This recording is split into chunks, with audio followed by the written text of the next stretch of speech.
Hello friends, welcome to today's daily devotion. I'm reading to you from Genesis, that's the first book of the Bible, the 37th chapter, starting in verse 12 and reading through verse 16. Hear now these words. Now Joseph's brothers had gone to graze their father's flocks near Shechem. And Israel said to Joseph, "As you know, your brothers are grazing the flocks near Shechem. Come, I am going to send you to them." "Very well," Joseph replied. So Israel said to him, "Go and see if all is well with your brothers and with the flocks, and bring word back to me." Then Israel sent Joseph off from the valley of Hebron. When Joseph arrived at Shechem, a man found him wandering around in the fields and asked him, "What are you looking for?" He replied, "I'm looking for my brothers. Can you tell me where they are grazing their flocks?"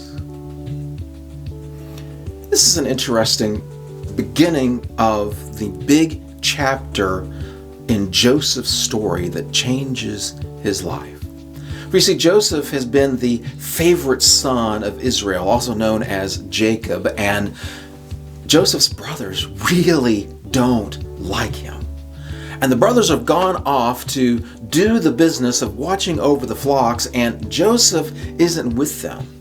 I think partly because the brothers didn't want Joseph around, but also partly because Israel wanted to keep Joseph close by. But then Israel decides, I need to send Joseph to go check up on his brothers. But his brothers are hiding from him. How often do we find that we're hiding from someone or something that we don't want to face, something that we don't want to deal with, or a person that we have an uncomfortable relationship with, or maybe there's an estrangement and we don't know how to resolve it? Well, the way we have to resolve it is we have to go and look for them and not hide.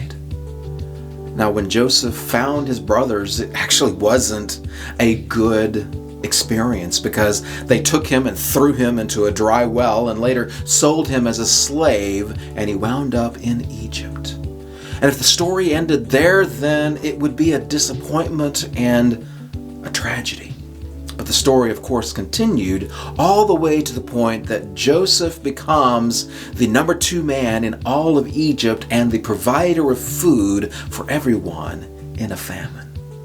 So you never know what will happen, but you must keep looking, keep seeking, and trust that God will make things right by the end of your story.